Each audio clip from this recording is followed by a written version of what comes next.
aula de português. Vamos iniciar aqui a gravação.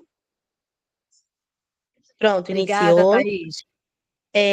A professora Alzira é a nossa outra professora que também vai estar com vocês no português discursivo, juntamente com a professora Pati, tá bom? Então, elas vão trabalhar em conjunto, né, para discutir sobre o livro cobrado na UERJ. Isso aí. Então, a professora Alzira é nossa professora também do ano passado, né? Ela vai agregar com vocês, então aproveitem e boa aula.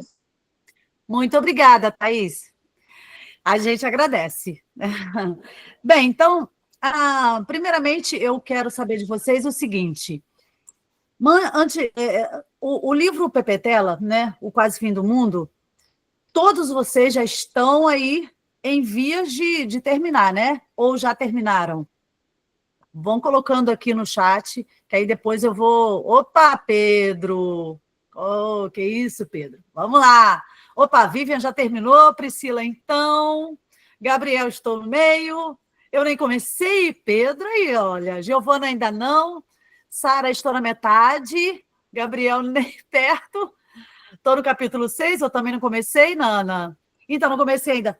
Então, gente, é muito importante que vocês tenham uma leitura um pouco mais disciplinar. Fernanda está no capítulo 7, ok. Por quê? O que acontece? As nossas aulas, elas são baseadas no livro inteiro, né? Não dá para eu discutir uma parte e aí depois a gente vai discutindo o outro, o restante, ou a outra professora... Não dá. Então, a gente pega a leitura toda, né? E a gente vai fazendo aí as considerações de acordo com o livro inteiro, né? Com toda a leitura feita. Então, se vocês puderem aí se programar, se organizarem para poder ler o mais rápido possível, semana que vem, né, vocês já terão outra visão do que vocês têm hoje, né? A visão que vocês têm hoje é muito parca em relação a que vocês terão semana que vem e na outra, né? Então, eu aconselhei vocês darem uma pequena acelerada, né? Até porque para vocês participarem com mais facilidade nas aulas, sabe? Para vocês saberem do que eu estou falando, do que eu estou me referindo ou a quem eu estou me referindo. Isso é bacana, pensa nisso aí e vamos dar uma acelerada. Bem, primeiramente, eu quero saber de vocês o seguinte. Deixa eu abrir o chat aqui, antes de abrir o arquivo. Essa capa aqui, estou com o chat aberto exatamente para isso, para entender o que vocês pensam sobre essa capa aqui. Alguém entendeu alguma coisa sobre essa capa? Quem tem alguma coisa para me dizer? Essa imagem aqui, gente, alguém? Opa, o Gabriel falou que é o símbolo do anarquismo. Isso aí, é o contrário, né? De ponta cabeça. Mas e por dentro, lá no fundo? Esse fundo ali, Gabriel? Isso, é a cidade fictícia de Calpe, né? Na verdade, é o continente africano, né? E bem naquele pontinho ali, nesse A invertido, a gente tem Calpe, que é essa cidade aí fictícia a que se refere o autor. Então, percebe que é bem no coração, né? É bem no coração, bem lá no meiozinho desse A de anarquismo, né? Como vocês sabem, se vocês já pesquisaram um pouco sobre Pepetela, a gente vai falar um pouquinho sobre ele agora, ele bebe da fonte comunista, né? Marxista comunista. Então, ele é um cara que vai trazer um viés marxista em todos os seus livros. Todos os seus livros vão ter esse viés um pouco mais marxista, socialista também, tá? Então, é isso aí, Gabriel. É um símbolo do anarquismo, né? Invertido, de ponta cabeça, e você tem aqui, no meio desse triângulozinho aqui, você tem o coração da África, né? E aí, justamente, a cidade fictícia na qual a gente vai fazer algumas considerações hoje. Beleza?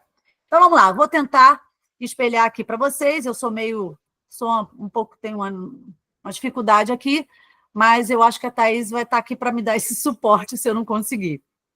Thaís, eu vou tentar apresentar, tá? Compartilhar a tela, né? É isso? Oi, Alzira. Oi, é compartilhar a tela, não é isso? Isso. Vamos lá.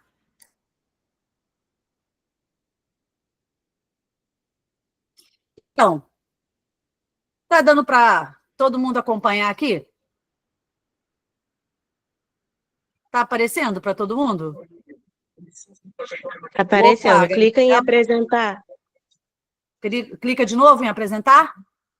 Ah, não. Não, clica na página que você está apresentando. Tem lá em cima, onde tem ali para compartilhar e tudo mais, tem escrito apresentar para ficar maior a tela. Ah, tá. Peraí, então. Calma aí. Apresentar em tela cheia. Apresentar tela cheia. Calma aí. Opa. Esse é isso. Isso. Oh, que maravilha. Thaís, muito obrigada. Usei os seus préstimos, talvez eu ainda precise deles, mas eu espero que todos acompanhem com muita atenção. E se quiserem fazer perguntas, galera, vão colocando aí no chat, aos poucos, porque conforme eu vou me entusiasmando aqui, eu vou deixando um pouco o chat de lado. Mas eu vou tentar visualizar volta e meia. Beleza? Então, vamos lá. Eu coloquei aqui, nessa página, uma máxima que eu gosto muito, que faz referência à narrativa, né? Do abismo que restou da humanidade, brotou a esperança, mas logo voltou a sombra do poder, lembrando que o fim do mundo não apaga o que o homem carrega por dentro. Por que eu coloquei isso aqui, gente? Porque o livro, ele vai buscar, né, todos os personagens, eles vão mostrando que eles carregam dentro de si, como qualquer ser humano, uma essência única. Uma essência única que não vai mudar diante da situação. Elas podem se moldar, elas podem se apresentar conforme a necessidade, fazer alguma ou outra mudança, mas a essência do homem, ele carrega dentro de si. E situação nenhuma vai mudar isso. E a gente vai ver por quê que isso acontece. Né? Então, por isso que eu gostei muito da frase, ó, do abismo que restou da humanidade. É isso que acontece no livro. Né? Brotou a esperança, né? Porque eles têm a esperança de o mundo ser repovoado, de haver um mundo como antes, mas de maneira até melhor, mas logo voltou a sombra do poder. E aí essa sombra do poder, lembrando que o fim do mundo não apaga o que o homem carrega por dentro. Então, a sombra do poder, a gente vai ver outros elementos que vão fazer desse ser humano dar meia volta. Ou seja, ele está atingindo o que ele quer, que é um mundo perfeito, mas a essência que ele carrega é tão forte que ele faz o retorno. E essa ideia do retorno, vocês vão entender por que eu trouxe. Vamos lá. A gente vai trabalhar hoje um pouco sobre o autor, tá? Então, se vocês não conhecem o Pepe Tela, hoje vocês vão ficar conhecendo um pouco desse camarada maravilhoso. O resuminho da obra, polifonia, narrador e personagem, o romance filosófico existencialista, a natureza humana, poder e dominação, e no final eu trouxe aí algumas questões para vocês resolverem. Então vamos lá, sem mais delongas. Um pouco sobre o autor.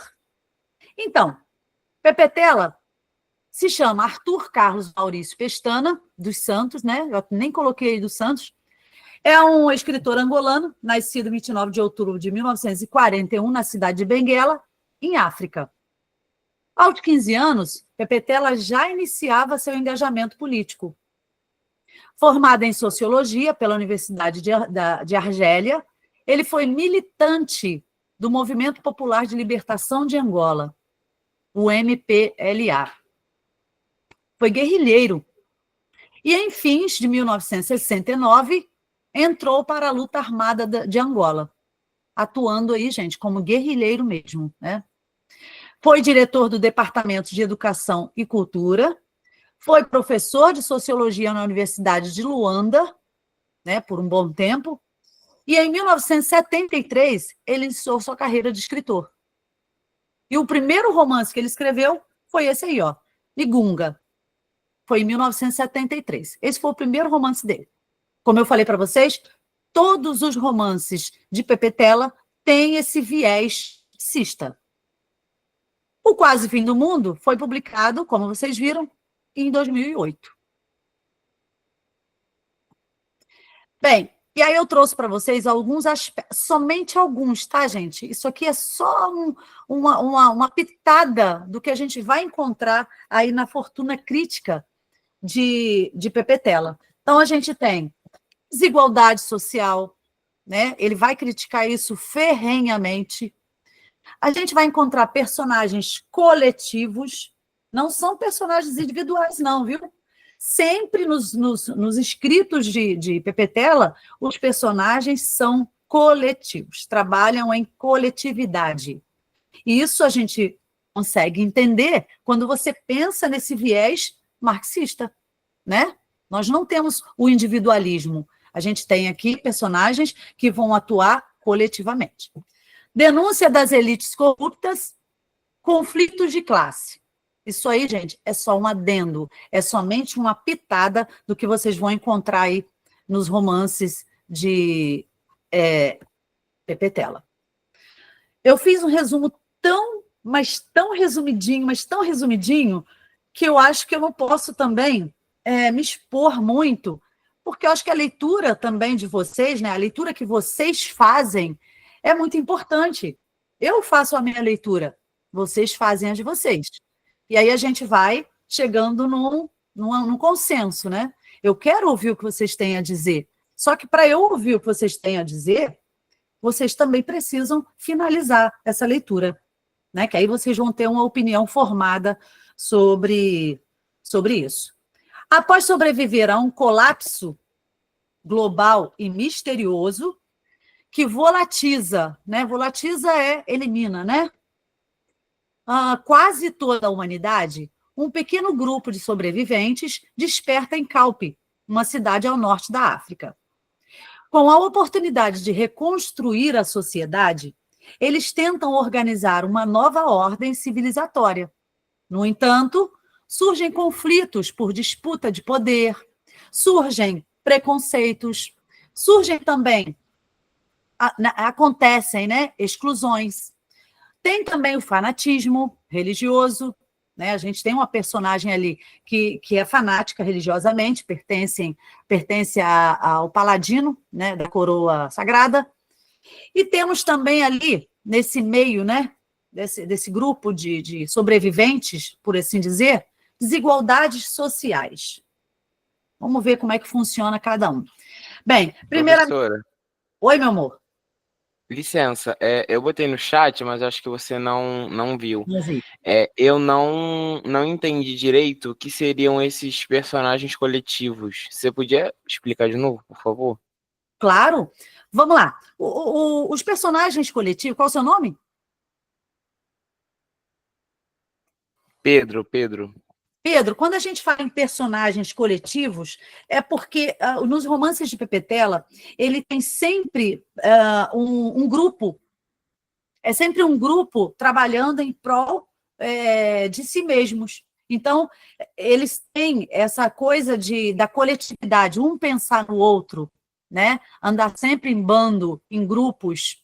Na maior parte dos romances que vocês leem, que vocês acompanham por aí, vocês percebem uma individualidade, ou seja, um personagem principal, né? Aqui a gente não tem personagem principal. Não temos.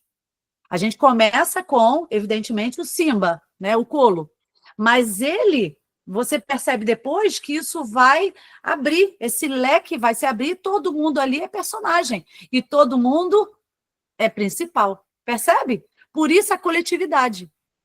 Então, e a gente também pode pensar na coletividade, né, nesse grupo de personagens coletivos, também na questão da ajuda, né? Um apoia o outro. Então, eles estão sempre trabalhando junto. Onde um vai, o outro vai. Um está sempre pensando como vai ajudar o outro, como o outro vai receber essa situação, como vai receber essa notícia, ou como ele vai fazer com o personagem tal que ficou lá. E, enfim, personagens coletivos é nesse sentido, de que ele não trabalha um personagem principal e secundários. Não. Ele vai trabalhar personagens que são todos eles numa coletividade principais. Entendi, professora. Obrigado. Nada, meu bem. E o narrador? Aí, Pedro, a gente tem essa questão, né? Quando a gente fala em personagens coletivos, é por isso aqui, ó. O narrador, nesse livro, é polifônico. Não existe um narrador onisciente ou um narrador observador em terceira pessoa, ou narrador personagem em primeira pessoa. Não existe. Aqui, todos são personagens importantes. Narrador polifônico. Por que esse livro, esse romance, ele é polifônico?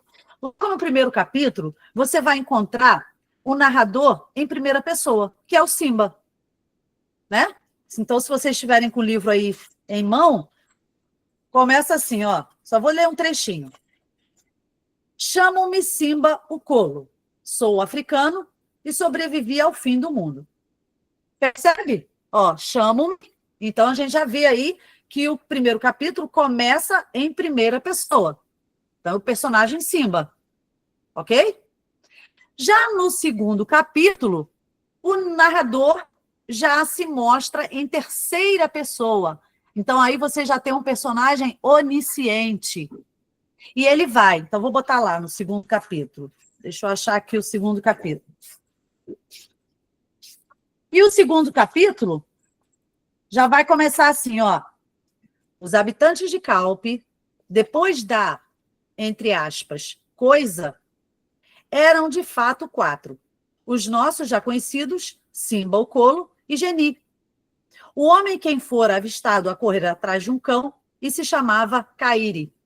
Então, vocês começaram a perceber que no capítulo 2 já muda completamente, já não é mais aquele narrador de primeira pessoa.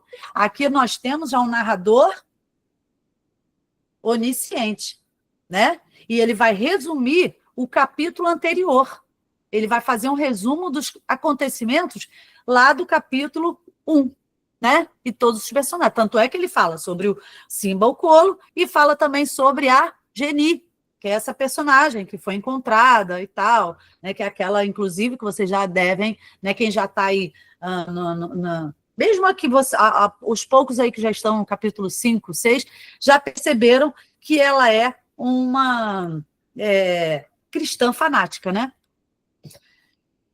E aí, no terceiro capítulo, o narrador surge novamente em primeira pessoa, só que já não é mais o Simba, é a Geni.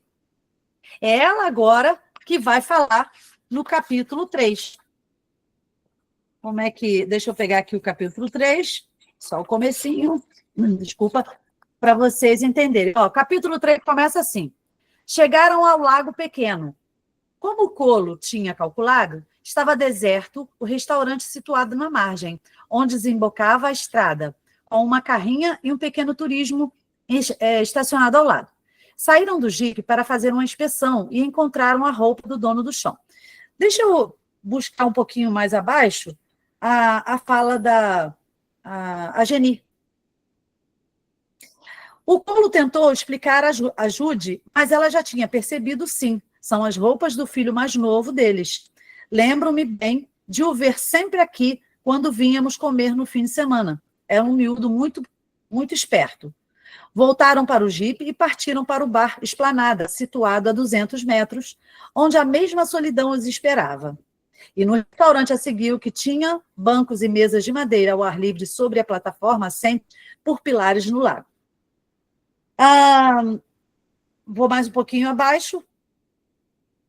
Deve ser o vento, concluiu o Colo, a pergunta não formulada pela sua companheira. Ela assentiu em silêncio, embora insistisse em olhar para o lago na van, esperança de descobrir algum barco capaz de provocar a ligeira ondulação. E aí vocês vão perceber aqui que a fala, né, são as reminiscências aqui, as narrativas de, né, se vocês forem mais à frente aqui, vocês vão encontrar a Geni aqui fazendo essa menção aos acontecimentos daquele momento. E assim vai por todo o livro. Vai chegar um momento que vai ter um capítulo, né? Vai ter uma parte que vai ser a Jude, né? Vai ter uma parte que vai ser o ladrão, né? O Kiboro, que vai entrar também vai ser um dos personagens. Então, percebem que é um romance polifônico, né? Porque são muitas vozes, muitas narrativas, né? De várias vozes diferentes. Então, não é um narrador apenas em primeira ou terceira pessoa. São narradores, cada um aí fazendo tendo o seu momento. Deu para entender, pessoal? Bem, vamos lá. E aí eu quero passar para esse outro tópico aqui, que eu gosto muito, né, desse viés existencialista. Um romance filosófico existencialista. Por que eu digo que é um romance existencialista? Como eu falei para vocês, o ser humano, a essência dele é atávica. O ser humano tem uma essência inerente a ele, e isso não vai mudar. A gente pode moldar, a gente pode se encaixar em determinadas situações e ambientes, né, que a gente chamaria de ambientalismo, mas quando você tem a sua essência, uma hora você vai mostrar isso. O narrador em terceira pessoa, e eu botei pessoal, desculpa, tá, gente? Tem um L aí a mais. Reflete acerca da natureza humana e faz os seguintes questionamentos. Diante da destruição total, uma hecatombe, é possível recomeçar com ética? Solidariedade? Justiça? O mal está nas estruturas ou na essência do homem? Percebe que aqui a gente já começa a ver que os personagens, eles estão querendo se ajudar, eles estão querendo ser solidários, né? Eles são solidários, eles tentam manter uma ética, eles tentam ser justiceiros, né? Tentam manter a justiça nesse grupo, mas o mal está nas estruturas ou no próprio homem? E aí a gente tem uma corrente filosófica existencialista que diz o seguinte, prestem atenção. O existencialismo é uma corrente filosófica que se concentra na experiência subjetiva do indivíduo, na liberdade e responsabilidade, e na busca por sentido da vida. A corrente defende que a existência precede a essência, ou seja, a vida de cada pessoa é moldada pelas escolhas que faz, e não por uma natureza humana pré-definida. Então, gente, essa é a essência do homem. De acordo com as escolhas que ele faz, ele vai se tornando, ele vai adquirindo a sua essência. E isso ultrapassa, transcende qualquer estrutura, qualquer ambientalismo. Então, essa é a corrente filosófica existencialista. E a gente vai falar um pouquinho sobre essa natureza humana, sobre essa ideia de responsabilidade, liberdade e responsabilidade. Diante da possibilidade de recomeçar uma nova era, ou seja, de repovoar, né, de se multiplicar né, multiplicar, repovoar a Terra, o ser humano novamente falha miseravelmente. Tende a repetir os mesmos erros de outrora, revelando um futuro de incertezas e insegurança na própria humanidade. E se você tivesse, né, isso aí é um questionamento de Nietzsche, tá? Eu estou me baseando, gente, essa corrente filosófica de existencialista é de Nietzsche, tá? E aí ele faz um questionamento. O próprio Nietzsche faz esse questionamento, que está entre aspas aqui, ó. E se você tivesse que viver esta mesma vida, com todas as dores, alegrias, escolhas e erros, infinitamente, exatamente da mesma maneira, como seria? Você está vivendo de forma autêntica ou de forma alienada? O que Nietzsche quer dizer? Quando esse grupo, né, de personagens, esse grupo coletivo, eles se encontram nessa região fictícia, eles percebem que eles são os únicos. Não existe mais ninguém na face da Terra. Houve uma explosão, houve um apagamento. O que houve, eles não sabem. Eles só se referem a esse apagamento, a esse colapso, né, como sendo, esse cataclismo, como sendo a coisa, né?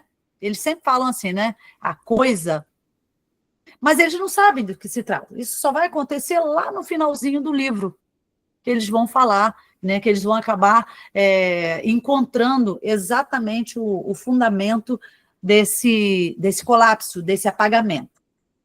E aí, pensa, gente, pensa comigo.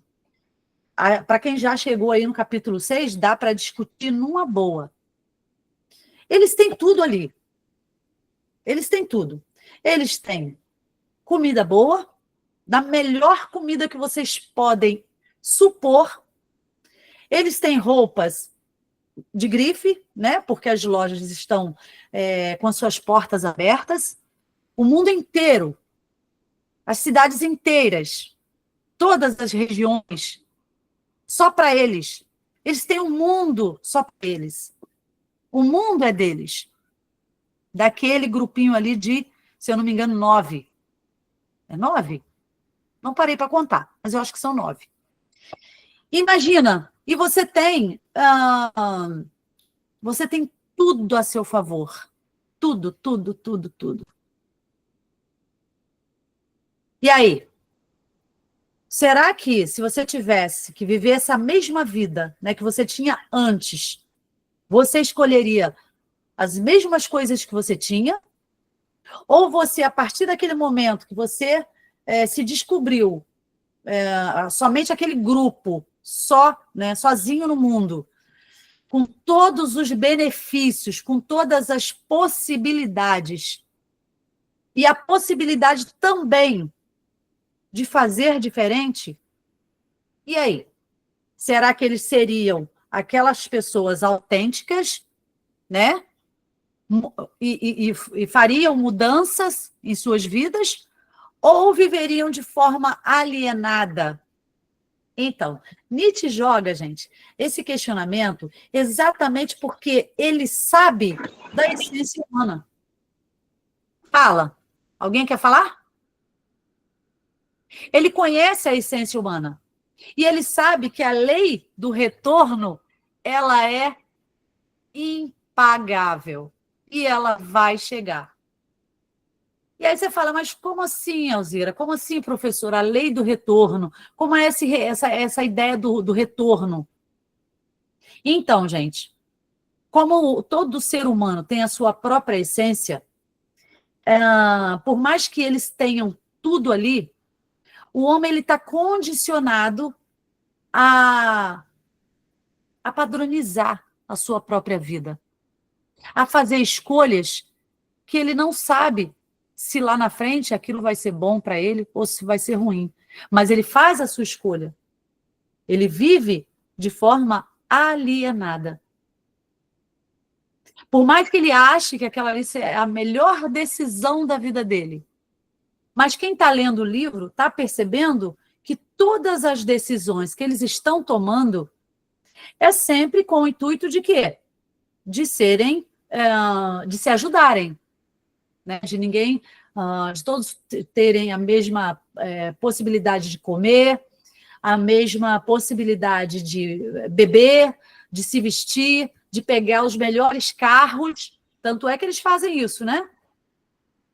Eles vão para a rua, os carros estão abandonados, as agências de carros estão abandonadas com as suas portas abertas, possibilitando você pegar o carro que você quiser. Tanto é que o Kiboro, quando ele chega num determinado momento, ele fala, eu quero aquela limusine. Mas isso lá na Europa, né? Quando ele já está na Europa, lá em Paris, ele fala, eu quero aquela limusine lá. Então, percebe que eles podem fazer o que eles quiserem da vida deles, né? Mas a gente vai ver que essa essência vai se mostrar, vai se revelar. E aí eu coloquei aqui a diferença entre utopia e distopia. O autor escolhe Calpe e seus arredores como a única região que permaneceu com vida animal após a hecatombe, né? Esse cataclismo aí, entre aspas, esse apagamento de vidas. Assim, pela escolha do espaço do romance, já podemos nos considerar numa utopia em termos etimológicos, ainda que seu continente seja conhecido. Trata-se de uma região sem existência geográfica real, né? Realmente, né? É uma utopia nesse sentido, né? De que poderia ser verdade, mas não tem existência geográfica real. Não existe Calpe. No entanto, a obra mostra-se utópica essencialmente por outros sentidos e elementos, na medida em que particulariza e corrige os mecanismos sociais que regem as relações entre os indivíduos e a coletividade. Por que eu falo isso, gente? Eles têm um mundo à sua frente. Eles têm tudo que qualquer pessoa gostaria de viver. Eles estão vivendo naquele momento. Tanto é que eles, todo dia, eles escolhem um restaurante diferente, eles comem a melhor comida, que inclusive quem faz, né, quem prepara,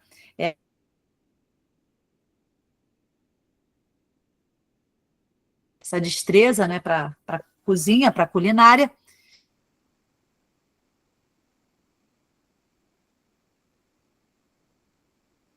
Porque quando vai chegando vão outros integrantes para esse grupo, esses integrantes vão se mostrando aí, com cada um com a sua habilidade, né? Então, a gente vê ali, o que o Simba faz?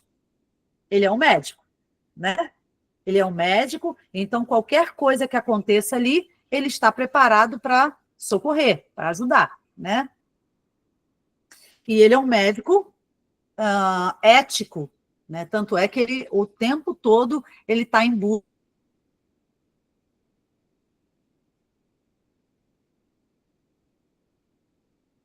Pesquisa lá, microscópio. Professora, licença. Olha lá. A senhora tá travando bastante. Ah, é? O áudio e a imagem. Tá travando bastante. Ai, gente, desculpa. Deve ser a minha internet. Ai, me perdoa, deve ser a minha internet. Imagina, não tem problema não. Vocês, por favor, se vocês tiverem perdido alguma coisa muito, muito importante que vocês querem ouvir novamente, é só me chamar aqui que eu retomo, tá? Tudo bem, professora. Desculpa mesmo, mas deve ser a minha internet. De uns dias para cá, a minha internet ela anda meio desequilibrada, por assim dizer. Bem, então aqui, gente, a gente percebe que cada um tem a sua habilidade, né? Depois ajude. O que essa menina? É uma menina, né, de 16 anos. Qual é a habilidade dessa menina? Além, evidentemente, de se apaixonar pelo médico. Ela tem uma habilidade, né? Alguém lembra da habilidade dessa menina? Alguém chegou até lá?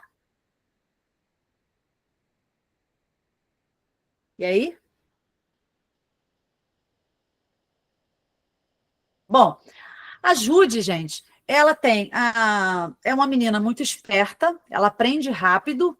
Quando ela chega no grupo, né, ali em Calpe, trazida pelo Simba, o Colo, né, ele descobre essa menina chorando, em estado de choque, porque perdeu a família e tal, e aí ele leva lá para o grupo, onde ele e a Geni já estão ali, né, sobrevivendo.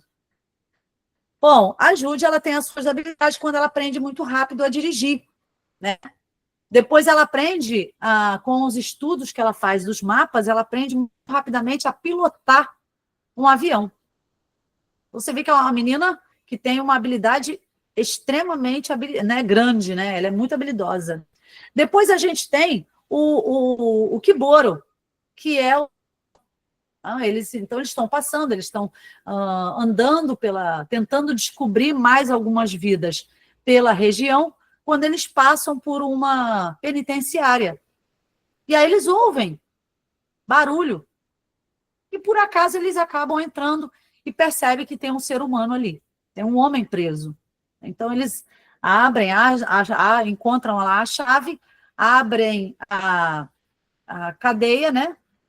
E liberam esse homem, que se mostra também ser uma pessoa extremamente habilidosa na mecânica, né? Tanto é que ele vai ser o responsável por manter os motores dos aviões em bom estado, né? Para que eles possam percorrer outros lugares em busca de vidas. Então, ele mostra a habilidade. Depois a gente tem mais um integrante, que é a Janete. A Janet. A Janet, ela chega, né? Ela é uma pesquisadora, ela é uma cientista, que ela vai, né, para o norte da África para fazer pesquisas empíricas e observâncias a respeito dos gorilas, né? E aí ela fica ali durante 6 meses fazendo aquelas observações, fazendo anotações e tal, para saber como é a vida sexual dos gorilas. Bem, mas aí a Janet, quando acontece esse apagamento, toda a pesquisa dela cai por terra. Ela não tem mais o que pesquisar, porque todo dia de manhã ela toma um café e vai fazer a observância dela. O objeto de estudo dela são os gorilas. Então, quando ela perde esse objeto de pesquisa, ela também fica completamente desnorteada, né? Então, ela vai fazer o quê? Vai buscar, vai também percorrer os lugares em busca de vida. Será que eu estou sozinha no mundo? Não é possível, o que aconteceu? E aí ela vai buscar, né, em algum lugar, até que eles se encontram, né? A Geni, o Simba e tal. E aí, mais um integrante aí para esse grupo, a Janete, né? Que é essa pesquisadora aí, cientista. Bom, e aí depois, o que a gente tem? Mais um integrante. Alguém lembra? Quem é o próximo integrante? Não necessariamente nessa mesma ordem, mas eu estou tentando aí colocar uma ordem nesses encontros, nessas descobertas. A gente tem o militar, né? Que se diz, ele chega dizendo que ele é um segurança de uma mina, é o Jean de Penar, se eu não me engano, de Penar, e ele vai chegando, se aproximando, é uma pessoa um pouco voluptuosa, uma pessoa meio agressiva, né, muito grandona, muito, muito militarista, né, então ele tem um porte muito sério, né, muito disciplinado, aquela coisa toda, e ele também vai colocando as suas habilidades ali em questão, né, sempre também no intuito de ajudar. Mas o que a gente percebe durante toda essa convivência? A gente percebe que cada um vai levantando algumas questões. A Geni, por exemplo, fanática, religiosa, né? Não faz questão alguma de ser uma pessoa simpática, agradável, principalmente com a chegada das mulheres, da Janet e posteriormente da Isis, né? Que é uma universitária. Na verdade, ela é professora, né? Ela está se formando em... Então, ela vai se mostrar uma pessoa muito, muito, muito ranzinza,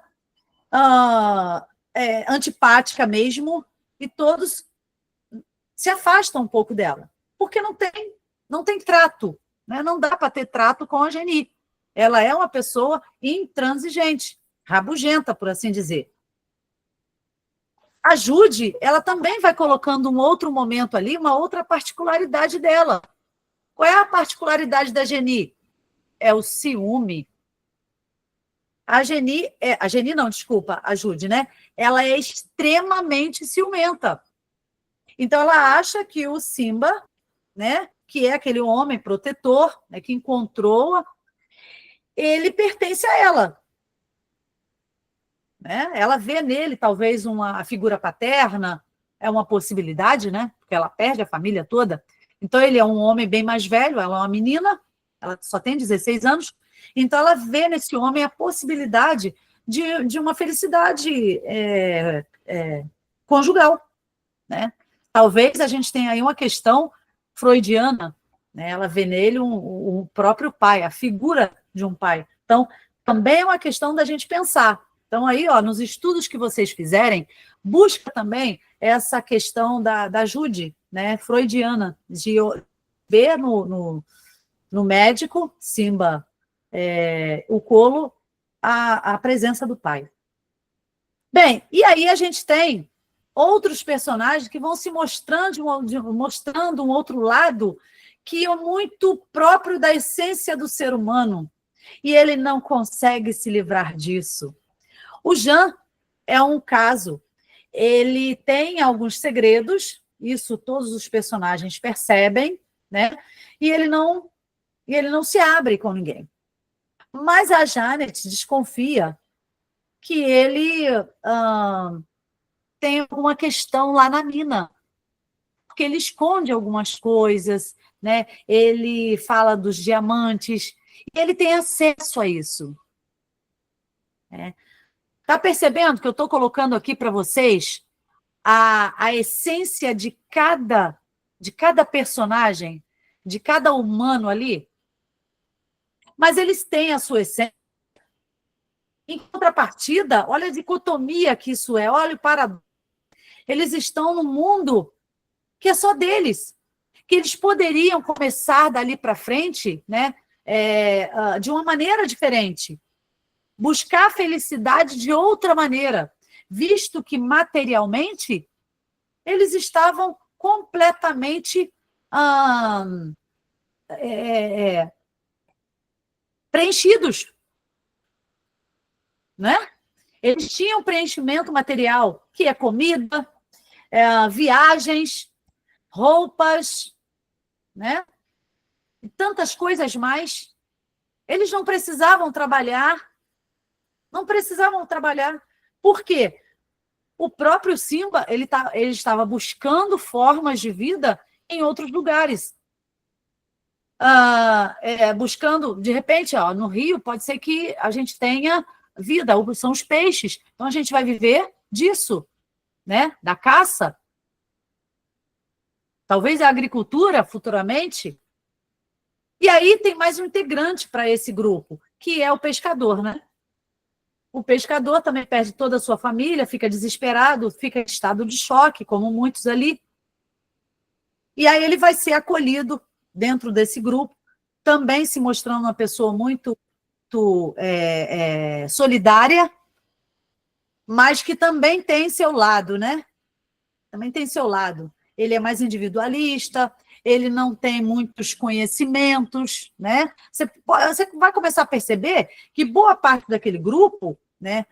Alguns têm uma escolaridade boa, né? O Simba é médico, a Janet é cientista, a Isis, ela é uma universitária historiadora, né? Uma professora, é uma historiadora.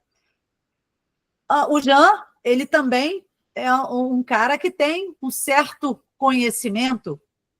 Agora, nós temos em contrapartida a Geni, né? Que é uma pessoa um pouco mais parca de conhecimento. Temos a Isis, que talvez não tenha conhecimento mais pela idade, né? Pela falta de experiência de vida.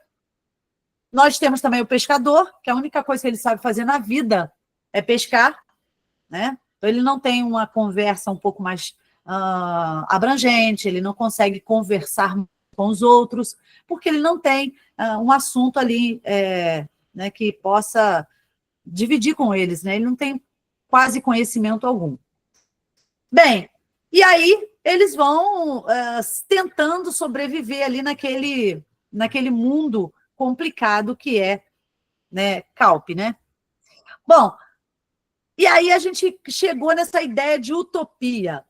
Utopia seria essa possibilidade de viver diferente, de fazer diferente, de você ter a coletividade, você ter um mundo para você em suas mãos, né? E você saber fazer bem essa distribuição.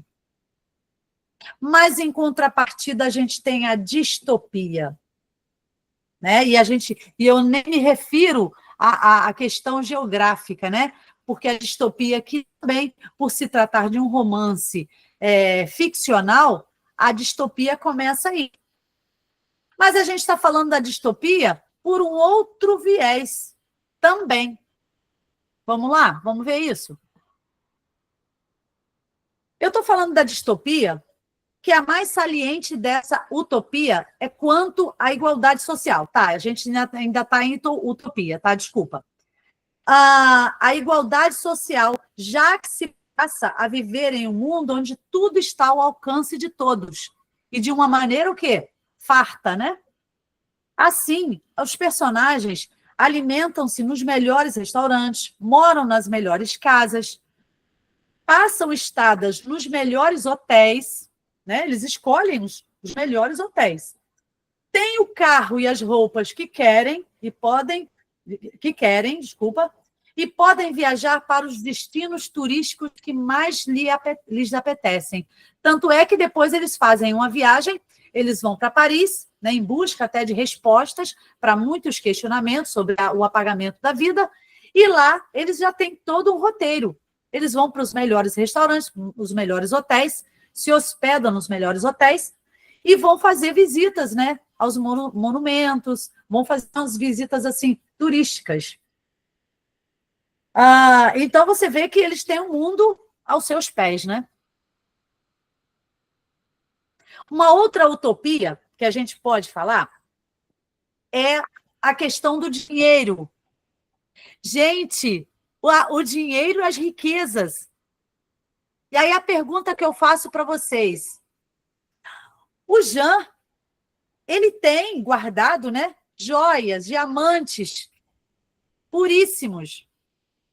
Isso é saliente desde o início do romance, culminando em uma reflexão sistematizada ao seu fim.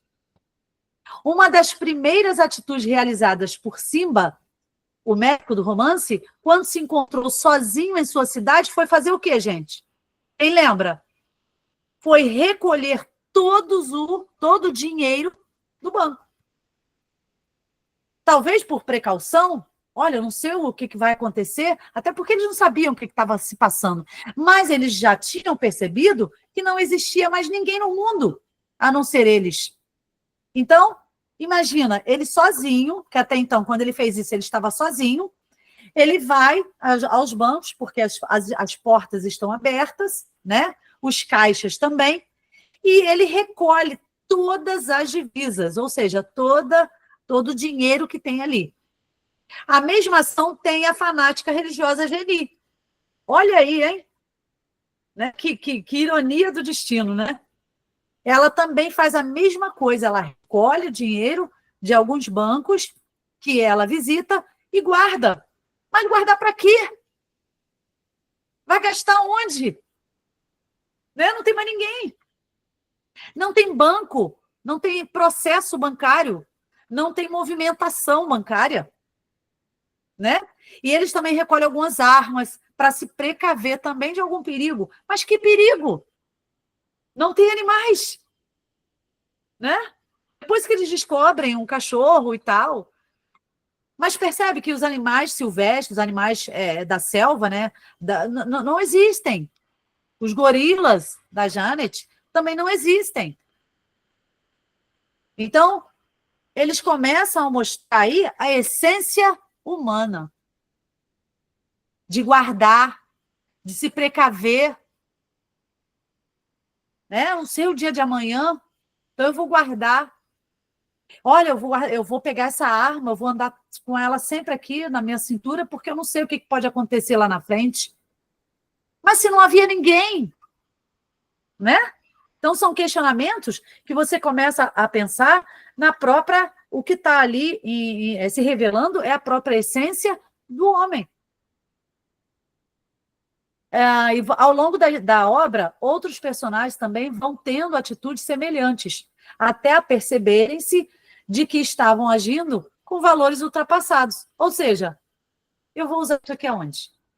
Para que eu vou usar o melhor terno? Para que eu vou usar os melhores vestidos? As melhores grifes? Se eu não tenho a quem mostrar, somente ao meu grupo? Né? Então, são questionamentos aí que Nietzsche faz e que a gente tem que levar isso muito, mas muito em conta.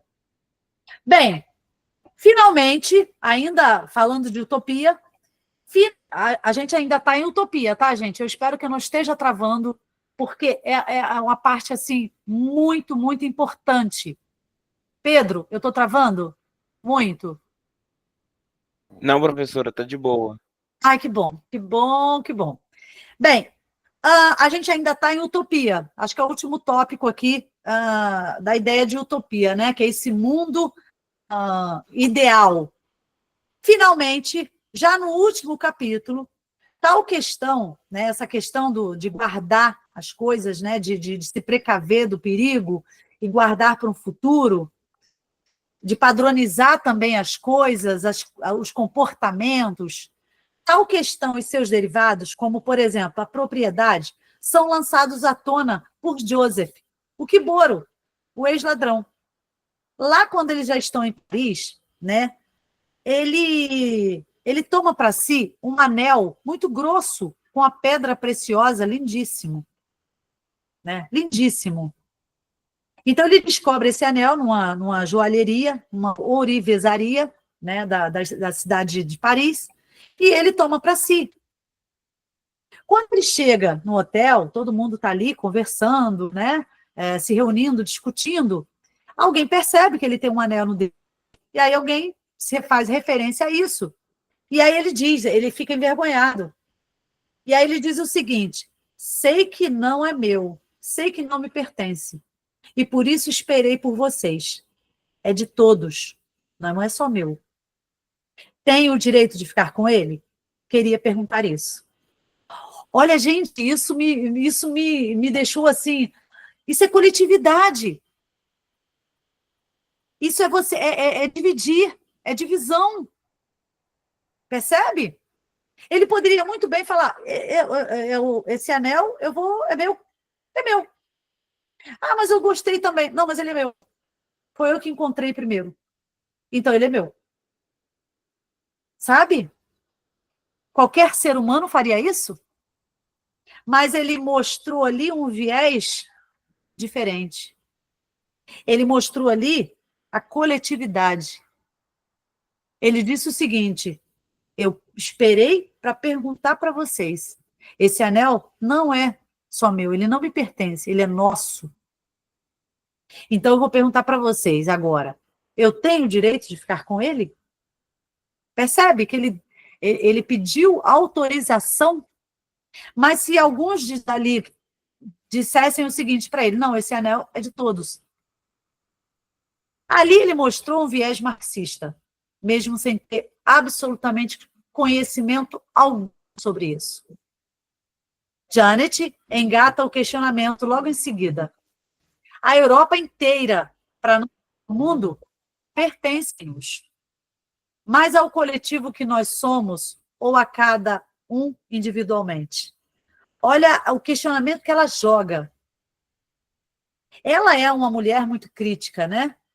Ela é uma mulher muito questionadora, muito engajada. Mas ela lançou uma semente para a gente pensar. A Europa inteira, para não dizer o mundo, pertence a eles, a esse grupo. Mas ao coletivo que nós somos, ou a cada um individualmente? Como é que cada um enxerga isso? Então, a gente vai perceber ali que eles têm visão, as visões de cada um ali são bem diferentes. Você vê que o Kiboro, né, um ex-ladrão, onde tomava para si o que era do outro, né, outrora, agora ele está mostrando que ele quer partilhar, ele quer dividir o que ele encontrou, que foi um anel, né?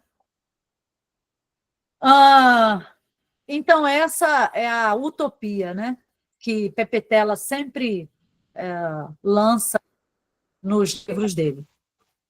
Então, a conclusão ela é explicitada pelo médico, que diz o seguinte, para finalizar a utopia: não é preciso regras para as coisas materiais.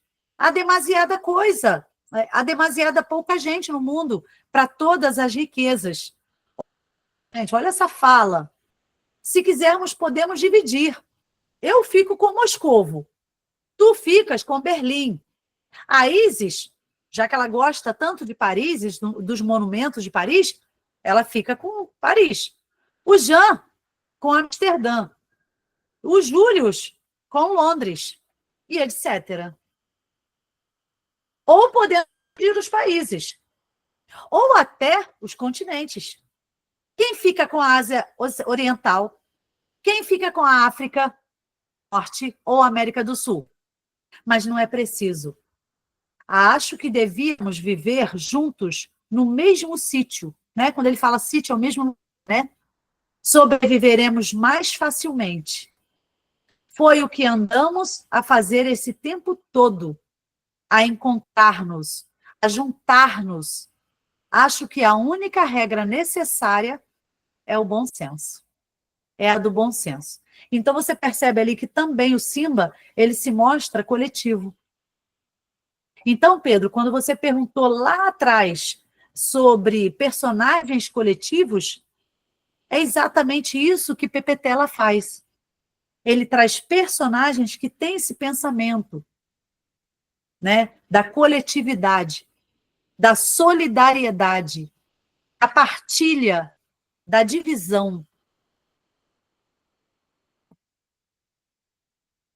Tratar-se-ia do fim das classes sociais e da consequente extinção do Estado.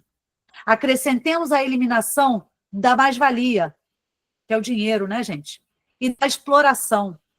Temos, então, o cenário de uma sociedade comunista, de acordo com a teoria marxista. Bem, e aí a distopia, né, que é o que a gente também vê, né, como dicotomia nesse romance, que é a despeito dos esforços para a criação de um grupo coeso, né, ligado ali, ó, um pelo outro, né, solidário, sem distinções ditas tribais, existe a personagem Geni.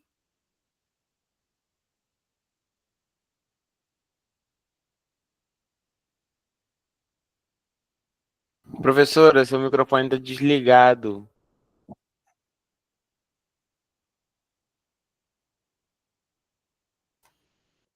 É verdade. E em que momento ele desligou? Foi agora, foi agora. Já voltou Agora? já. Ah, ok. Sim, sim. Maravilha. Então, vamos lá, vamos continuar aqui. Bem, gente, a gente tem aqui a distopia.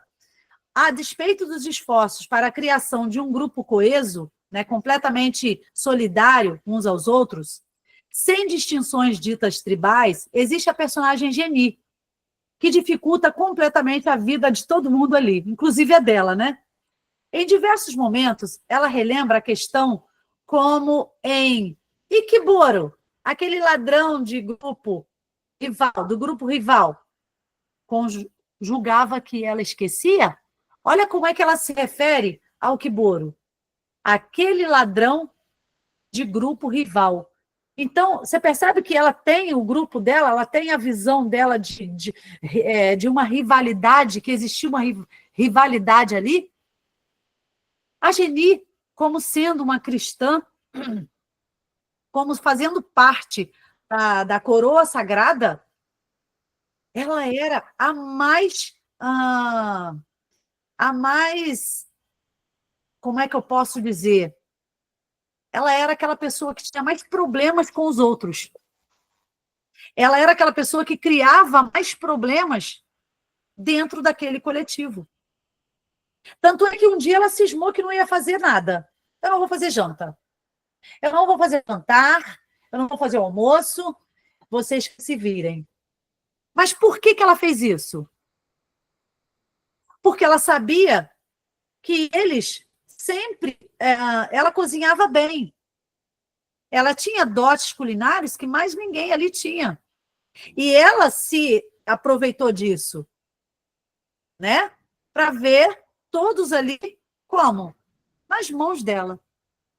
Meio que implorando. O que você quer que eu faça? O que você quer que a gente faça para você poder fazer o jantar, providenciar o almoço?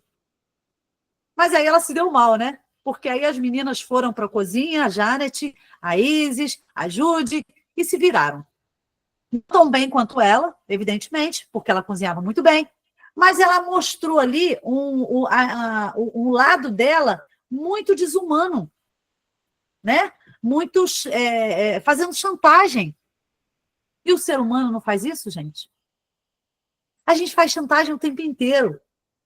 A gente faz chantagem nas relações sociais, a gente faz chantagem nas relações amorosas, a gente faz chantagem nas relações familiares. É a essência, né? É a essência do homem se colocando, se revelando. E aí ela continua, ó. E queres que a moça morra ou fique paralítica?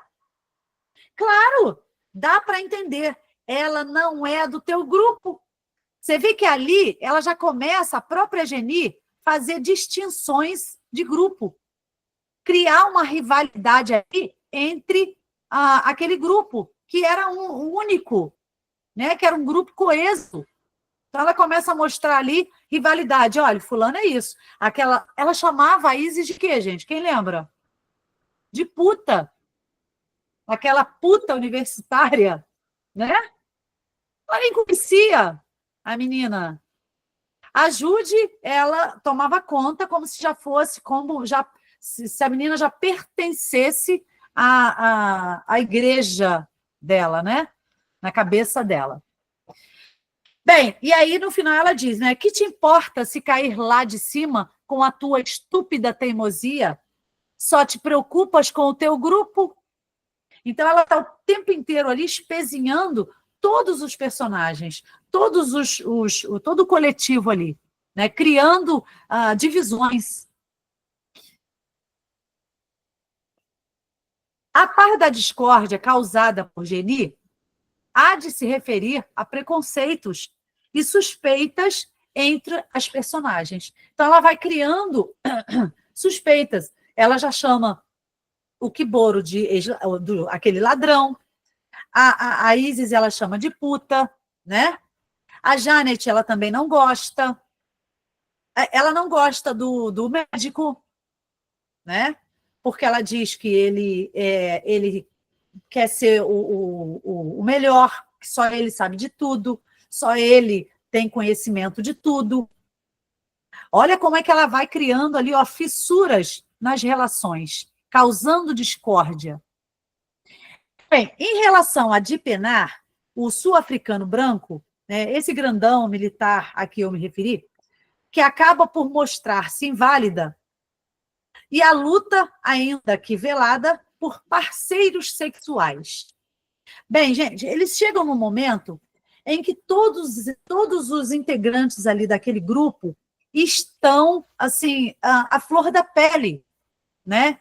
E quando eu falo a flor da pele, os hormônios estão gritando, porque eles estão sem atividade sexual, né? Se vocês forem parar para pensar, tirando né, aliás, nem ela, né? Porque a Judy já tinha tido experiência sexual com um namoradinho. Então, somente o menino, né? Porque eles acabam encontrando um menino que é o sobrinho do Simba.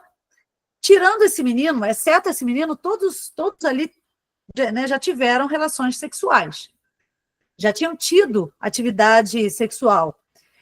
Inclusive a Geni, mas ela agora era, né, de Jesus, então ela isso aí não tinha isso. Como ela sempre gostava de né? Isso é coisa do demônio. Bem, e aí, ali naquele grupo, está todo mundo à flor da pele, está todo mundo com os hormônios em ebulição, né?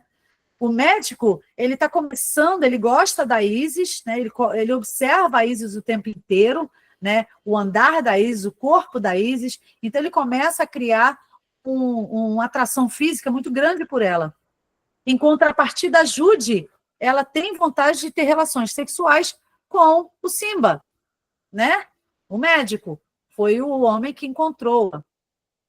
Bem, e aí também a gente tem a Janet, que né, já está há um tempo na observância lá dos gorilas, e ela também está sem parceiro sexual. E aí, com a chegada dos Julius, eles se entendem, né, se atraem e acabam vivendo juntos, numa casa separadamente. Então, gente, seja por conflitos de posição étnica, preconceitos ou disputas, o fato é que a união do grupo ela é fissurada, ainda que apenas temporariamente, em alguns casos. Então, olha só, para Pepe Tela, ele deu uma entrevista que ele disse o seguinte, no fundo, é uma pergunta: que raio de pessoas são essas para começar uma humanidade cheia de imperfeições? Ora, a nossa humanidade atual, como é que começa? Com o irmão a matar o outro. Lembram? Caim. Caim matou Abel. E essa nova humanidade seria da mesma maneira como a outra? Acabou. Isso não se discute. Por quê? Porque a essência do homem está ali, presente, se revelando o tempo inteiro. Né? Bem, gente, eu acho que deu para a gente abordar, né? Agora a gente está passando para as questões, e eu acho que deu para a gente abordar um pouquinho desse viés filosófico existencialista. É o que eu queria trazer para vocês, essa abordagem, tá?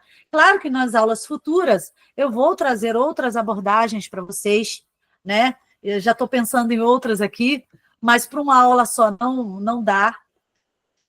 Mas eu quero que vocês leiam o livro, né, com essa leitura crítica que vocês sabem fazer. Não é uma leitura comum que se deve fazer, né, é uma leitura doméstica, por assim dizer. Por quê?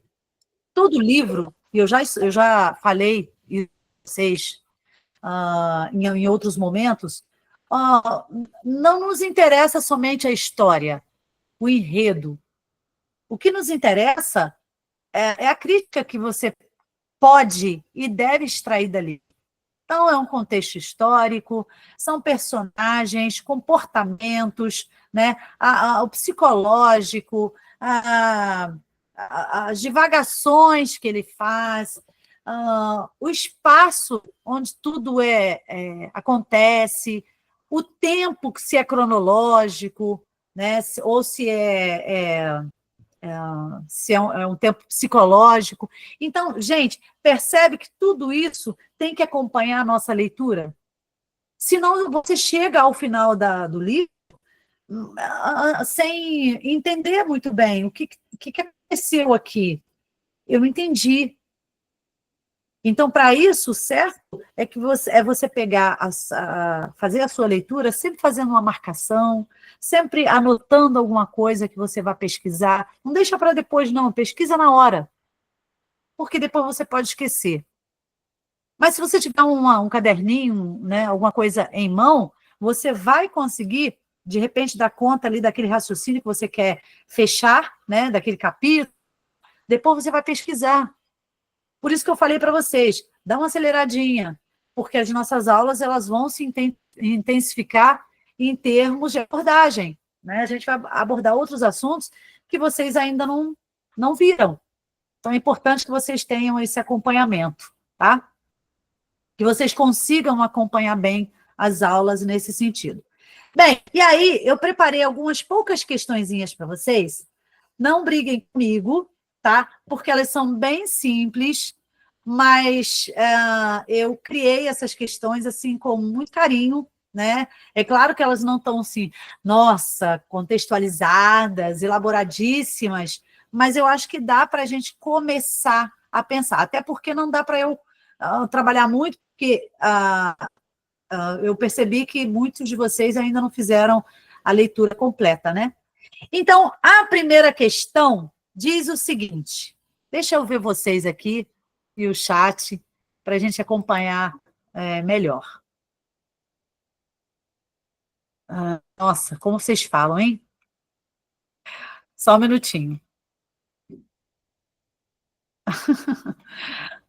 Ai, ai, a Fernanda no capítulo 7. Ô, Fernanda. Já tá... São 18. O Gabriel Céu, beleza? O Gabriel Sampaio disse o seguinte, tem entrevistas muito interessantes dele no YouTube, verdade. Não dá para falar de Petela sem ter sem ter em mente um pouco da história de Angola. Com certeza. Até porque ele foi um ativista político, assim, muito presente em Angola, né? Então, falar de Petela sem falar da história, né, sem entender um pouco da história de Angola, né, são coisas aí que não dá para... O raciocínio não fecha, né? A conta não fecha. Bem, deixa eu ver aqui o que vocês falaram. Não entendi o que seriam personagens coletivos, aí eu expliquei para o Pedro, nem eu, professora. Eu espero que a Gabriela tenha entendido também. O Gabriel, isso é reflexo do seu passado de guerrilheiro, todos dependiam um do outro. Maravilha, isso aí, né? Professora, boa noite. Essa questão dos personagens coletivos também abordam os papéis que representam dentro da sociedade? Ou antiga sociedade, já que as pessoas sumiram, etc. Os papéis representados pelos personagens. Isso, então, foi o que eu falei para vocês. Essa coletividade, né, Pepetela, ele trabalha com personagens sempre coletivamente, de maneira coletiva, e nunca individualmente. Aquela coisa de você ter um personagem que vai durante toda a trama, a gente vai fixar nele, aí depois aparece um personagem secundário, ou, né, o protagonista e o antagonista. Não.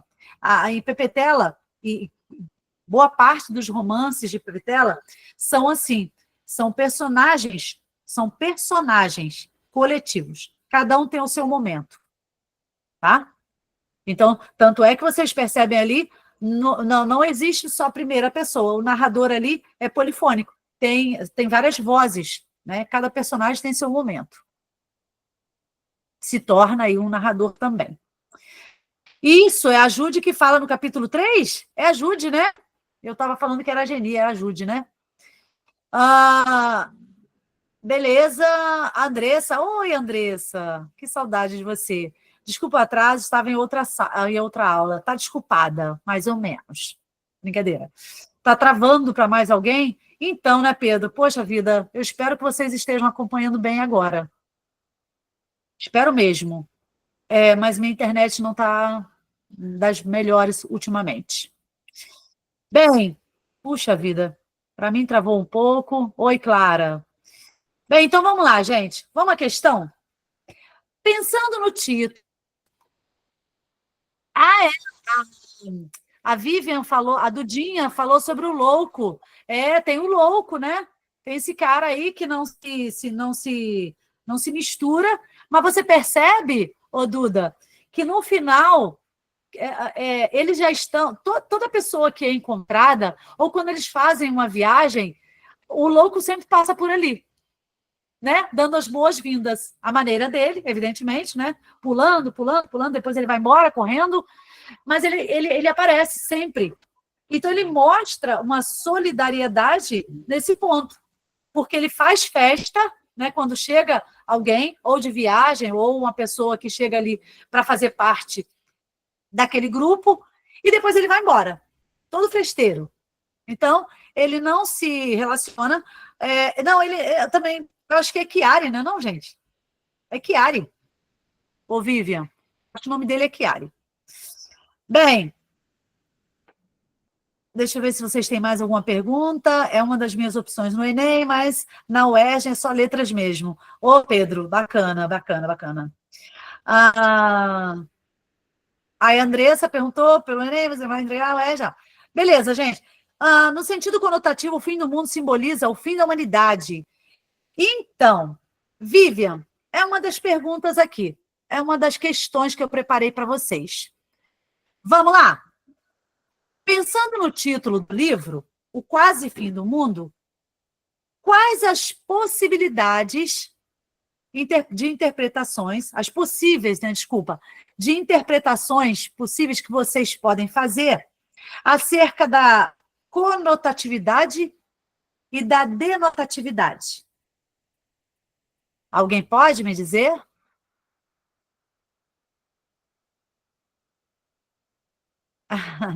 Também estava. Professora, Fala. Oi, Duda. então, eu tinha pensado, por um outro viés, não sei se chega a ser denotativo ou conotativo, que o Sim. título ele pode ser entendido como o mundo no todo, não só os humanos. Então, quando a gente vê assim, dá a entender que é o planeta Terra todo. Mas quando a gente lê o livro, você vê que é só os seres vivos ali, mas as plantas, o ar, tudo continua. Aham. É uma boa resposta, hein? É uma boa resposta, né? Mas aí, essa ideia aí é no sentido conotativo, né? E o mundo em si, o que sobrou, né, do que eles podem, a visão deles que pode alcançar, é o sentido denotativo, né? Mais ou menos isso mesmo, Dudinha. Então, resposta que eu considero uma boa resposta para essa pergunta aqui.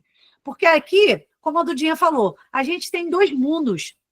A gente tem um mundo denotativo, que é o que a visão alcança, né? O que você vê, é o imanente, é o que você pode tocar, é o que você pode, é o concreto, né?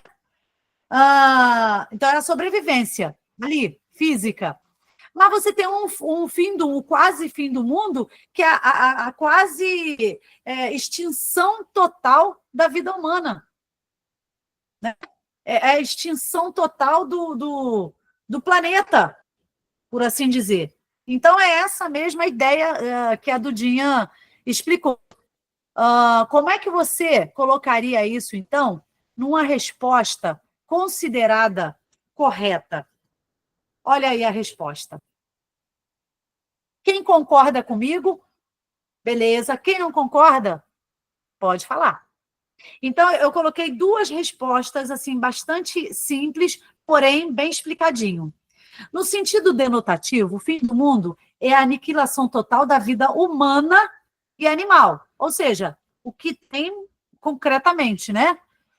A vida humana, física. Já no sentido conotativo, o fim do mundo representa o fim da identidade de um povo. O apagamento do dia de tudo. Da linguagem, da cultura. Eu não sei quem eu sou. Eu não sei a que lugar eu pertenço. A que etnia eu pertenço. Qual é a minha língua materna? Qual é a minha cultura? Então, quando o PPT ele traz essa ideia de o quase fim do mundo, é no sentido, sim, denotativo, né? Que é a extirpação da vida humana e animal ali, daquela região de Calpe, mas também no sentido denotativo, é o contrário, no sentido conotativo, é o apagamento total da humanidade, mas não é no sentido físico, é no sentido da identidade de um povo. Porque nós temos uma identidade, né? Nós somos um povo. Nós temos uma linguagem, nós temos uma cultura, nós temos uma civilização. Então, quando ele fala esse quase aniquilação total, é nesse sentido também. Quem sou eu? Será que eu vou ter que começar do zero? Ou eu tenho uma bagagem e eu levo isso adiante? Né? Então, eu tenho uma vida, eu vou levar uma vida aleatória, ou eu vou ter uma vida autêntica, me baseando no que eu já tinha antes, na bagagem que eu trouxe. Percebe? Então, Duda, você está aí no caminho para uma excelente resposta sobre essa ideia de denotatividade e conotatividade título. Ok? Questão 2. Vamos lá, vamos pensar? Foi um quase fim do mundo. Qual seria, olha a pergunta bobinha que eu estou fazendo para vocês. Vou até colocar no chat aqui para eu ver se alguém responde. Qual é a classe gramatical da palavra quase? E por quê? São duas perguntas, hein? E por que o personagem Simbaucolo, ele dá ênfase a essa palavra? Sim, Gabriel. Então, enquanto vocês pensam aí, o Gabriel ele fez uma pergunta, né? Esse apagamento da identidade, da cultura, evidenciado no sentido conotativo, tem alguma relação com o processo de colonização? Então, tem, porque uma civilização, ela só se coloca, ela só existe porque você tem uma bagagem civilizatória. Que bagagem é essa? É o que você aprendeu, é o que você teve de cultura, ou de aculturamento, né? Você sofreu aculturação. Então, você carrega isso na sua bagagem. Sofreu um processo de colonização. Opa! Resposta 2, é um advérbio. Com certeza é um advérbio. De modo. Sério? Que é um advérbio de modo? Acho que não, hein? E ele usa porque ainda há ele como sobrevivente. E o mundo físico continua.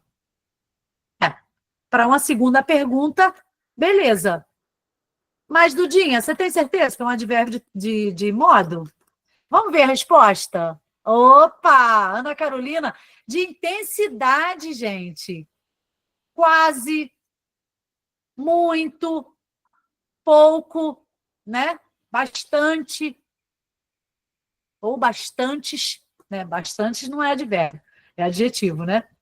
Isso aí, Dudinha. Então, é a ideia aí de advérbio de intensidade, quase. Foi por pouco que o mundo, né, apagou de vez. Né? Mas por que houve um quase? Esse advérbio aí, né, de intensidade, esse quase. Não rolou totalmente o apagamento do mundo, porque nós sobrevivemos, um pequeno grupo. Né? Maravilha.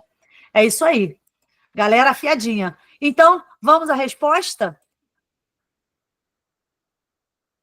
A classe gramatical da palavra quase é um advérbio de intensidade. E para a segunda pergunta, né, do Colo, o personagem, né, eu poderia até dizer assim, ó, gente, ó, o personagem Simbaucolo dá ênfase a essa palavra porque não ocorreu, de fato, o fim do mundo. Houve sobreviventes, ainda que poucos, inclusive ele, né? Isso aí. A resposta da Dudinha está maravilhosa. Outra coisa que eu quero falar com vocês, antes de passar para a pergunta 3, é a seguinte, galera. Toda vez que vocês, quando vocês forem responder as perguntas, né, as questões da UERJ, vocês devem respeitar o começo, o meio e o fim. Vocês precisam ter uma coesão na resposta e uma coerência para responder. Então, quando eu perguntei qual é a classe gramatical do termo quase, olha a resposta que eu dei aqui. Completa, cabal. A classe gramatical da palavra quase é um advérbio de intensidade. Isso é uma resposta cabal, completa. Beleza, gente? Vamos partir para a questão 3? Chamo-me Kimball Colo. Sou africano e sobrevivi ao fim do mundo. Neste período frasal, a ocorrência do pronome e a sua colocação, segundo as regras gramaticais do uso, está correta ou incorreta? Explique isso. Enquanto isso, eu bebo uma água aqui rapidinho. É o pronome, tá, gente?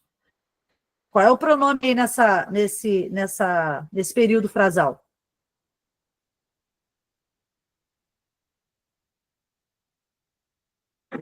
Alguém respondeu? Deixa eu ver aqui. Tá correta, Gabriel? Não se... Opa, que coisa linda! A Dudinha, deixa eu ver, foi o Gabriel que respondeu, está correta, não se inicia a oração com pronome. Muito bem. A Dudinha diz sim, pois segundo as normas, pronomes oblíquos em início de frase precisam estar após o verbo, né? É o que a gente chama de ênclise. É um pronome enclítico e não proclítico. Correta, pois frases não podem ser iniciadas por pronome. Nesse caso, o uso da ênclise foi necessário para não desviar da norma padrão, da norma culta. Perfeito. Perfeito. É essa a resposta aí de vocês mesmo, tá? Então, vou colocar aqui a resposta, que não foge nem um pouquinho ao que vocês disseram. Tá aí, ó. Segundo as regras gramaticais de colocação do pronome no período frasal em questão, está correta. Uma vez que não se constrói início de frases com pronomes oblíquos. O uso da ênclise, portanto, é necessário. Agora, deixa eu fazer uma perguntinha, só um adendo aqui, só para ver se vocês estão afinadinhos nessa questão aí né, gramatical. Eu coloquei aqui na resposta, eu coloquei assim, uma vez que não se constrói início de frases com pronome oblíquo. O uso da ênclise é necessário, pois. Esse pois, que eu coloquei lá no finalzinho, como é que eu posso entender esse pois?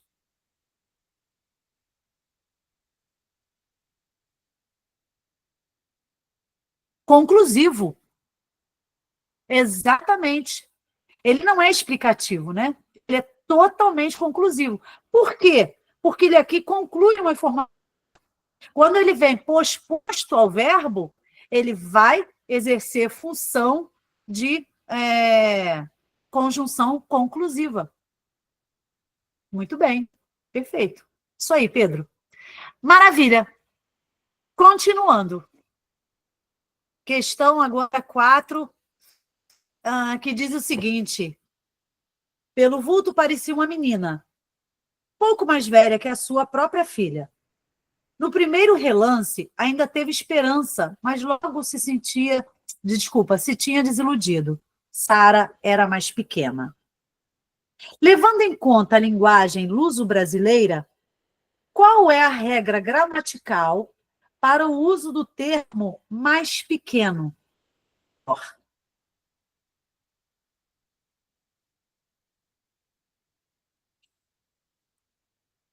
Você vê que ele, né, o Simba, o Colo, ele fala, né, ele se refere a Jude, né, quando ele compara a Jude à sua própria filha Sara, então ele fala, ele a chama de mais pequena. Não, Sara era mais pequena, a filha dele, né, era mais pequena. Mas esse termo para nós está correto? Mas e para o luso brasileiro? Ou seja, para a linguagem, né, de Portugal? no caso, europeia, né? De Angola. E aí? Né, que nós temos o tratado aí de Portugal. Está correto? Deixa eu ver se vocês estão respondendo.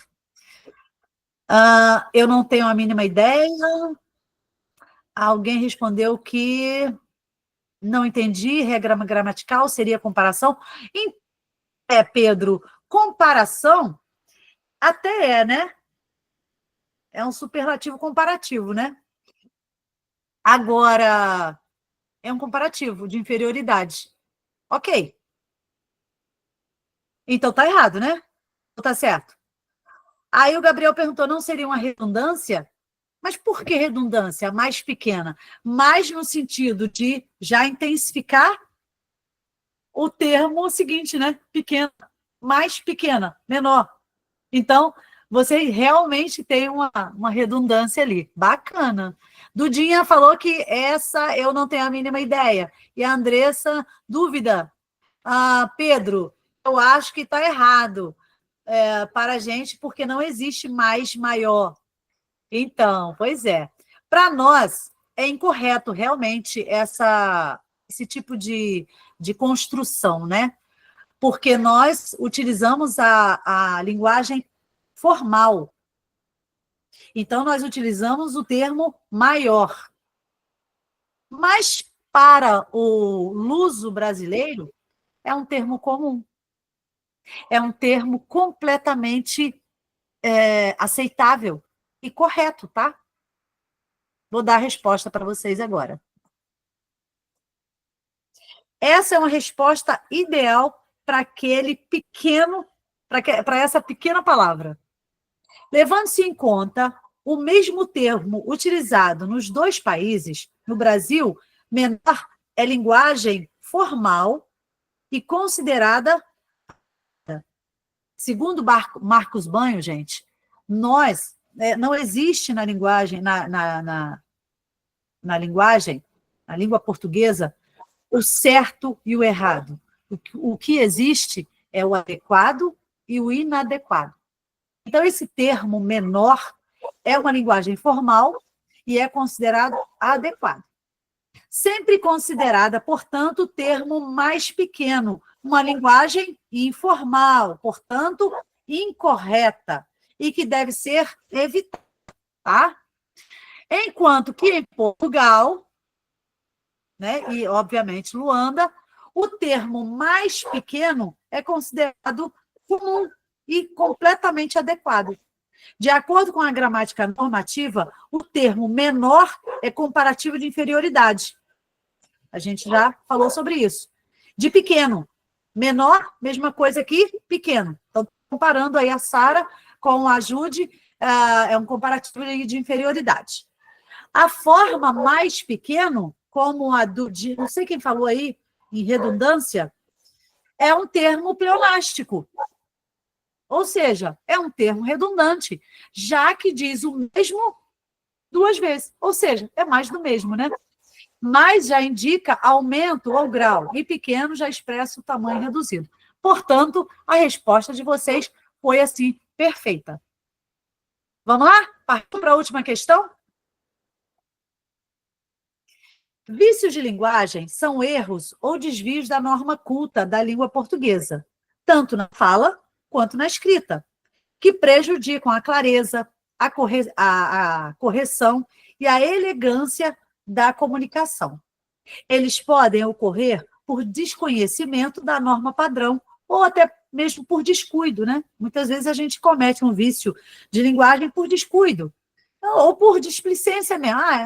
Eu estou conversando, eu não estou querendo ser culto demais. A conversa aqui é mais informal. Beleza, tranquilo. Baseando-se nessa informação, qual foi o vício de linguagem cometido nesse trechinho aqui? A minha irmã mais nova ficava estática, suspirando, que beleza, e levada como quando ouvíamos o coro da nossa igreja. E eu dava-lhe beliscões para se calar, porque me incomodava ver a boca dela aberta e um fio de saliva correr pelo lado dos lábios. E aí? O personagem aqui cometeu um vício de linguagem, né? Não. Não. Uso do pretérito? Não. E aí, gente? Não. O uso do pretérito aqui não configura um vício de linguagem. Boca dele pode ser uma. Opa! Gabriel, eu te adoro. É isso, gente. É isso aqui. Deixa eu ver se mais alguém. O termo rapariga. Pois é. Então, gente, quando você se referiu, o Gabriel se referiu a esse termo, né, essa junção aí, essa aproximação dessas duas palavras, né, boca dela, se tornou uma eufonia, né? Trouxe aí um som desagradável e talvez até, eu diria, ofensivo, talvez, né? Então, é uma cacofonia, porque remete a uma outra palavra, né? Que não tem nada a ver com o contexto, que é cadela. Muito bem, pois é. Por que o Pedro colocou, meu Deus? Então, gente, é exatamente isso, né? São essas nuances que a gente tem que perceber durante toda a nossa leitura. Então, assim, quando eu peço a vocês que façam uma leitura crítica, não só no sentido da conduta dos personagens, do contexto histórico, né? O viés, uma abordagem que vocês já estão percebendo, não é só isso. É também a ideia da escrita, né? Como é que é a escrita, né, de Pepe Tela?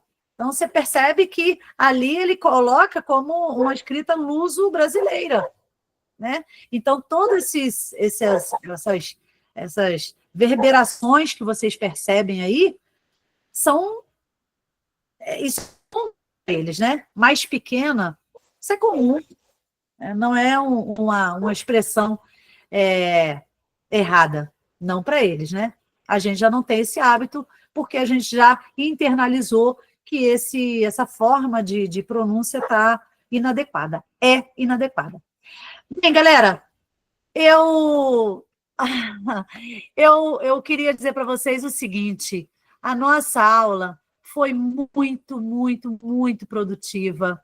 Eu acho, né, exceto aí, olha a resposta aí, gente, ó. Esqueci de colocar. A resposta está aí. E a resposta está cabal. O vício de linguagem cometido pelo personagem no trecho em questão é a cacofonia. Consiste na junção de sons desagradáveis que vão produzir palavras ou frases, né, que vai desembocar num sentido obsceno, talvez desagradável, ofensivo. Bem, gente, eu quero agradecer a todos vocês, tá? A presença, mas esse já está lá, é verdade.